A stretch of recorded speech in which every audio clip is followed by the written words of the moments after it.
સોમનાથ અને દ્વારકા કાઠિયાવાડથી આવો છો, આમ એમ રાજકોટથી આવો છો.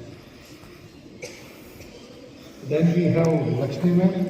She is our own campus, हमारा family के. And we have coordinator DK sir, coordinator Parul and all the educators and your students. Health is બધાને ખબર છે હે ને. પૈસા વગર તો રહેથી જઈ શકે છે, સહી હે ને. પ્રોપર્ટી હો તો છે જઈ શકે છે. હેલ્થ ગયું તો પ્રોપર્ટી પૈસા તો આવી જાય, હેલ્થ ગઈ તો આવી શકે છે. કેટલા લોકોના અહીંયા હેલ્થ એકદમ મજબૂત અને સારું હોવું જોઈએ. બધા. For this purpose we have both wonderful medical field personalities with us and they are going to do something. નહીં કાટમ કાપી નથી. ઇન્જેક્શનથી કોઈને ડર લાગે છે?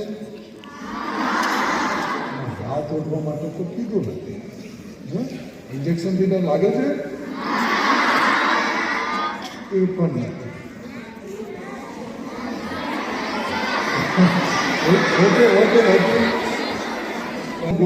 આ તમારું મેડિકલ એક ચેકઅપ છે એઝ પર ધ ગવર્મેન્ટ નામ.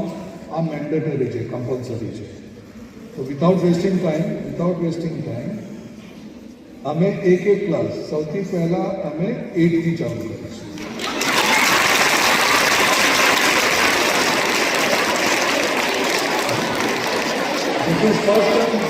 This is first time it happened કે 8 માટે બીજા 6 અને 7 વાળા લોકો જોરથી તાળી પાડે.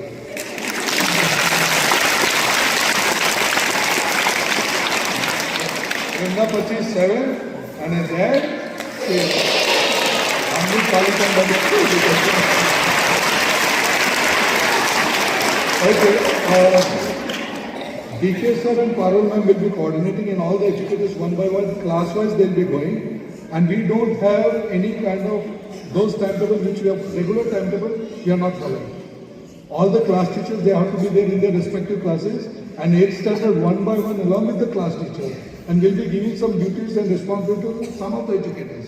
They have to be there with them and make it sure you all are carrying the remark format. I think all the educators you have, आपके पास है ना वही, that you have to carry and whatever remarks will be there, name according to the name you have to send the child to the doctors. Shall I make myself clear? Yes, sir. Now I will call ma'am, Bansi ma'am, to address you all and encourage you for this wonderful initiative. Bansi ma'am, all yours. Good morning. કેમ છો બધા? સારું કહેવાય, મજામાં જવું જોઈએ. હવે તમારું ટેસ્ટ કરવાનું છે, ખબર છે? એને શું ટેસ્ટ કરવાનું છે? બ્લડમાં પણ શું? યસ. ખબર છે હિમોગ્લોબિન શું છે? હા, બહુ સારી વાત કહેવાય. હિમોગ્લોબિન એ આપણા શરીરમાં રહેલા શું છે? પ્રોટીન છે. હિમોગ્લોબિન પહેલાં તો મારું ઇન્ટ્રોડક્શન આપું. હું બંસી ખંડેરી, બીટી સાવણી કિડની હોસ્પિટલ અને કુંડાળિયા કેન્સર પ્રિવેન્શન ફાઉન્ડેશનમાં જોઉં છું. આજે હું તમને થોડુંક હિમોગ્લોબિન, કેન્સર અને કિડની વિશે થોડી માહિતી આપીશ. તો પહેલાં તો હિમોગ્લોબિન શું છે? તો પ્રોટીન છે, જે તમે કીધું. હિમોગ્લોબિનમાં હિમ એટલે લોસ, ગ્લોબિન એટલે પ્રોટીન. લોહીમાં રહેલું પ્રોટીન છે હિમોગ્લોબિન. હવે હિમોગ્લોબિન કેટલું હોવું જોઈએ? તો ગર્લ્સમાં 12.7થી 14 અને મેલમાં પુરુષોમાં 14થી 16 એટલું હિમોગ્લોબિન હોવું જોઈએ. પણ હિમોગ્લોબિન ઓછું હોય તો એને શું કહેવાય? એનેમિયા સામે પડ્યું છે. પહેલાં પાંડુ રોગ કહેતા એનેમિયાને. પાંડુ રોગ તો સાંભળ્યું જ હશે. હા, એને હવે આપણે એનેમિયા કહીએ છીએ. તો હિમોગ્લોબિન ઓછું હોય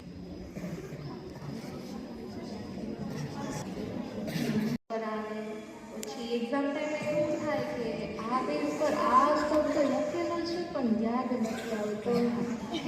થાય છે? હિમોગ્લોબિન ઓછું હોય તો એવું પણ થાય. પછી સ્કિન ડલ થઈ જાય. અત્યારે સુંદરતા તો બધાને વાલી હશે, ગર્લ્સમાં તો બહુ વધારે. એના માટે પણ હિમોગ્લોબિન જવાબદાર છે.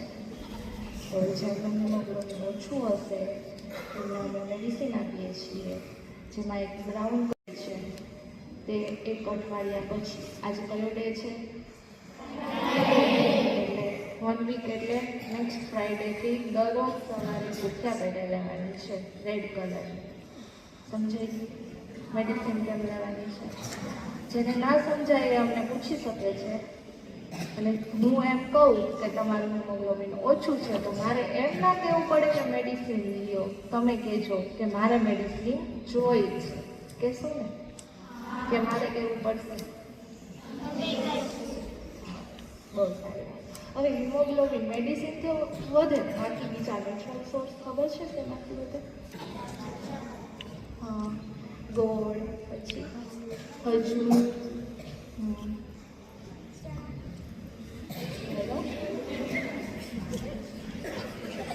લીલા શાકભાજી જેમ કે પાલક, મગફળી છે, ગોળ છે, આ બધાથી આસમાને ડોડા કોઈને ખબર છે? આઈ થિંક તમારે બીજું કંઈ કહેતા હશે આ સાઈડ. એનાથી સારી રીતના હિમોગ્લોબિન વધી શકે છે. બીટમાંથી પણ બહુ વધારે હિમોગ્લોબિન વધારી શકીએ. બીજું છે કિડની. કિડની શું છે મને ખબર છે?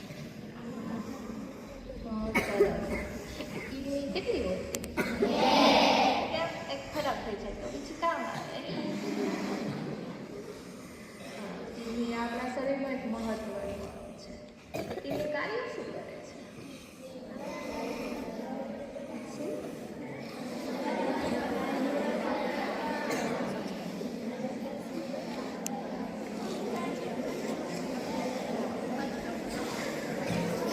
બધાના ઘરે આરો છે? ફિલ્ટર કેમ? પાણીને ફિલ્ટર કરવા. તો આપણા શરીરમાં લોહી છે એને પણ ફિલ્ટર કરવું પડે ને. કોણ કરે આ ફિલ્ટર? યસ, હવે ખબર પડી ગઈ. કિડની આપણા શરીરમાં ફિલ્ટરનું કાર્ય કરે છે. બ્લડ ફિલ્ટ્રેશન કિડની કરે છે. હવે કિડની ક્યાં આવેલી હોય છે ખબર છે? પેટની પાછળની બાજુ, કરોડરજ્જુની જે બંને બાજુ કિડની આવેલી છે. સામાન્ય રીતે કિડની 2 હોય છે, તમે બગાડી નાખો પછી એક થાય, એ અલગ વાત છે. તો કિડનીને સ્વસ્થ રાખવા માટે શું કરશું? વધારે પાણી પીવું, કસરત કરશું. ઓછામાં ઓછી 30 મિનિટ કસરત કરવી જ જોઈએ. પાણી કેટલું પીવું જોઈએ? 2 થી 3 લીટર. દિવસમાં 2 થી 3 લીટર પાણી પીવું જ જોઈએ. પછી જેમના ઘરે ડાયાબિટીસનો પ્રોબ્લેમ હોય તેને છે, કોઈના ઘરે ડાયાબિટીસનો પ્રોબ્લેમ છે, હા, તો એ લોકો મેડિસિન લેતા હશે ને, ડૉક્ટરે કીધું હશે મેડિસિન લેવાની રેગ્યુલર લેવી જ જોઈએ. અને ડૉક્ટર કહે એ પ્રમાણે જ કે મેડિસિન બંધ ના કરવી જોઈએ. એક આ રિસ્પોન્સિબલ છે કિડની ફેલિયર. કિડની ફેલ એટલે ખબર છે કોઈને? હા, કિડની બગડી જાય. તો કિડની બગડી જાય તો શું કરે?